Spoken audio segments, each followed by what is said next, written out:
Hey everyone, and welcome back to Global Insights. I'm Noah Zerbe. I'm a professor of international relations at California State Polytechnic University Humboldt. And today I want to talk about a potentially significant shift in global governance as the U.S. Ambassador to the United Nations, Linda Thomas-Greenfield, announced U.S. support for expanding the United Nations Security Council by adding 2 permanent seats for Africa and a rotating seat for a small island developing states group, often referred to as the SIDS. Why does this matter, and what could it mean for international politics moving forward? Let's look into it. To understand the debate around reform, we first need to look at the current structure of the UN Security Council and why it was designed the way it was. The Security Council was established in 1945 in the aftermath of World War II as part of the newly formed United Nations. The idea was to create an international body that could maintain global peace and security. The Security Council structure reflected geopolitical realities of the time and, to some extent, the lessons learned from the failure of the League of Nations. The Council currently has 15 members. 5 of them, the so-called P5, are permanent members with veto power. This includes China, France, Russia, the United Kingdom, and the United States. The remaining 10 members are non-permanent, elected from the various UN regional groups for 2-year terms. But why give these 5 countries the veto power? Well, the inclusion of the power was a pragmatic decision to prevent the great power conflict within the UN itself. After the devastating impact of the 2 world wars, the global powers of the time, especially the US, the Soviet Union, and the United Kingdom, were not willing to join an international organization where they could, in theory, be overruled by a large majority of smaller countries. The veto power was seen as a way to keep the great powers engaged and committed to the UN's mission by ensuring that no action could be taken without their consent. In practice, the veto power has often been used as a tool to protect national interests. Russia has used the veto power to block resolutions on Syria's civil war and the ongoing conflict in Ukraine, while the US has consistently vetoed resolutions critical of its allies, most specifically Israel. In the immediate aftermath of World War II, this made some sense. The P5 were the victors of World War II, and they represented the most powerful military and economic forces of the time. However, this power dynamic doesn't reflect the global politics today. Entire regions, particularly Africa and Latin America, were not included in the P5, and rising powers like India and Brazil have growing influence in global politics, but remain without representation, permanent representation at least on the Council. So while the structure of the Council may have been practical in 1945, it's increasingly seen as outdated and unrepresentative of the broader international community today. So what's the big news? U.S. Ambassador to the United Nations, Linda Thomas-Greenfield, announced that the United States backs creating 2 new permanent seats on the Council for African countries and another rotating seat for the small island developing states. The U.S. also reiterated its support for India, Japan, and Germany to receive permanent seats as well. First, I want to start with Africa. This is in many ways personal to me. As you know, I have lived and worked across the continent. I have traveled extensively across Africa, and so I know firsthand the diversity and the talent, the depth and breadth of expertise and experiences on the African continent. As it stands, there are currently 3 non-permanent seats on the Security Council allocated to African countries on a rotating basis for 2 years.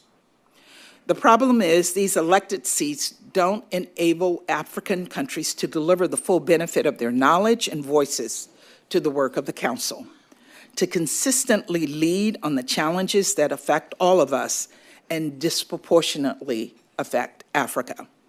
That is why, in addition to non-permanent memberships for African countries, the United States supports creating 2 permanent seats for Africa on the Council. It's what our African partners seek, and we believe this is what is just. From Kenya's contribution to the multilateral security support mission in Haiti, to Gabon's support to protect our planet, we have seen how African leadership not only benefits the lives of Africans, but people across the globe. So now it's time for African leadership to have a permanent place on the Security Council too. The proposal comes at a critical moment as the U.S. seeks to improve relations with African countries, many of whom feel sidelined by global decision-making, and to counter what they see what the U.S. sees as growing Chinese influence, particularly in the Pacific region. Let's focus in on Africa for a moment. The continent is home to 54 countries and 1.4 billion people, and it plays a pivotal role in a number of important global issues, ranging from climate change and migration to peacekeeping and economic development. And African troops often make a majority of UN peacekeeping forces, with countries like Ethiopia, Rwanda, and Ghana regularly providing troops to missions in hotspots across the continent. Despite this, Africa's voice on the world stage, particularly in institutions like the UN Security Council, remains limited. Right now, African countries hold 3 rotating non-permanent seats, which change every 2 years, but no African state has a permanent seat. This lack of permanent representation is especially problematic given Africa's growing geopolitical importance. The continent is not just a key player in peacekeeping. As we just said, African countries contributed significantly to UN peace operations in conflict zones like Somalia, Sudan, and elsewhere. But it's also an essential source of a number of critical natural resources, from oil to rare earth minerals, which are increasingly vital to global supply chains. Moreover, Africa is an emerging economic force. The African Continental Free Trade Area is the largest free trade zone in the world by number of countries, potentially transforming the continent into a powerful economic bloc. Coupled with its youthful and fast-growing population, Africa is poised to become one of the major centers of global growth and innovation. Yet, despite all this, Africa's influence in global decision-making processes, especially on issues that disproportionately affect the continent, like peace and security, remains limited. The imbalance has been a point of contention for decades. African leaders argue that without permanent seats, the continent can't fully participate in shaping policies that have significant impacts on its future. Another notable aspect of this proposal is the call for a rotating seat for small island developing states. These countries, often overlooked in international discussions, have a unique and critical perspective on global issues, especially on climate change. Think about it. Rising sea levels and extreme weather events are existential threats to these countries, yet their voices are often underrepresented in global governance.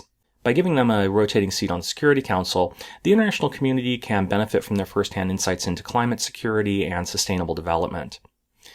Beyond the U.S. proposal, there have been a number of other proposals for reform of the Security Council over the years, reflecting the desire for a more inclusive and representative body. These proposals generally fall into 2 categories, either expanding the number of permanent members or altering or eliminating the use of the veto. Let's take a look at some of the key ideas on the table. One of the most prominent reform groups is the G4, an alliance of 4 countries, India, Japan, Germany, and Brazil. These states argue that they should be granted permanent seats on the Council because of their significant global influence. India and Brazil are emerging economic powerhouses and key regional players, while Germany and Japan are major economic contributors to the United Nations. They've been vocal in pushing for permanent seats. The African Union, which represents all 54 African countries, has its own proposal calling for 2 permanent seats for Africa with full veto powers. As we said earlier, Africa's lack of permanent representation on the Council has long been a point of contention, and many African leaders believe that adding 2 permanent African seats could make the Council more reflective of today's global power structure. But these reform proposals face significant opposition, primarily from the current P5 members, the United States, Russia, China, the UK, and France, each of whom has vested interest in maintaining their own exclusive veto power. Russia and China in particular have historically opposed giving permanent seats to countries like India or Japan. Both see these countries as regional rivals and are concerned that expanding the Council would dilute their influence. And while the United States has expressed its support for adding new permanent members, such as India and Japan, and now 2 African seats, it opposes the extension of the veto power to new members, fearing that more vetoes could only lead to more gridlock on the Council. The United Kingdom and France have shown more openness to reform, particularly around increasing permanent representation for Africa and other groups. However, they're also wary of changes that could undermine their own veto power or status within the Council. Meanwhile, other countries, including India and Pakistan, are opposed to adding any new permanent seats altogether, arguing that it would deepen and entrench global inequalities, creating a group of countries that dominate global decision-making at the expense of smaller countries.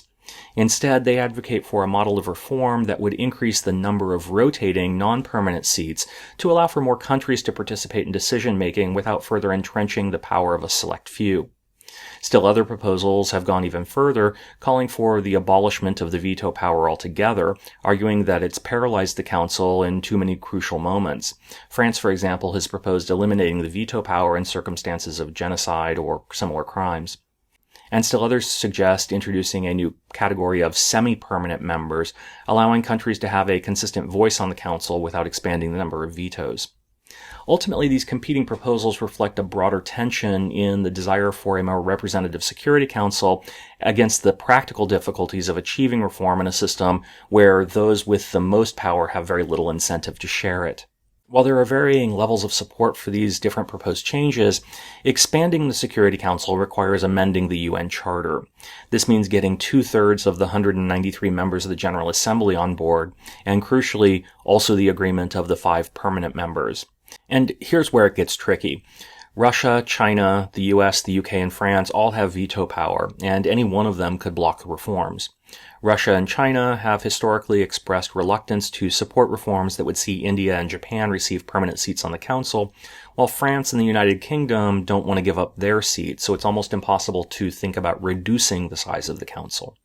Further, geopolitical rivalries, particularly in the wake of Russia's invasion of Ukraine, have left the Council deadlocked on critical issues, raising doubts about the feasibility of meaningful reform.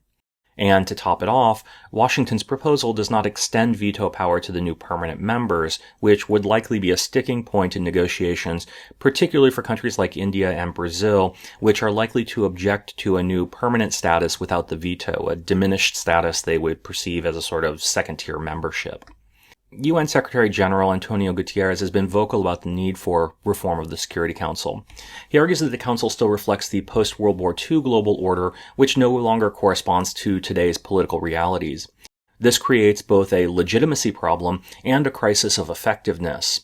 The Council's inability to act decisively in conflicts like Syria, Ukraine, and Gaza is seen as evidence that the system is outdated and in need of reform. The question is, can the new push by the U.S. breathe life into long-stalled decisions? And will it lead to a more equitable and representative council that can better address the challenges of the 21st century? At this point, it's too early to say whether the U.S. proposal will succeed. After all, the debate over Security Council reform has been stalled for more than a decade. But this proposal certainly sparked renewed conversations about the future of global governance. One thing is clear. Reforming the UN Security Council is crucial to making it more legitimate and effective in addressing the world's most pressing problems, from climate change to geopolitical conflicts. If reform doesn't happen, what will it mean for the UN's role in global security? Could other international organizations or regional organizations step in to fill the gap? These are questions that the global community will need to address in the coming years. But what do you think? Will the push for reform lead to meaningful change, or are we in for more rounds of fruitless negotiations? Let us know in the comments section below.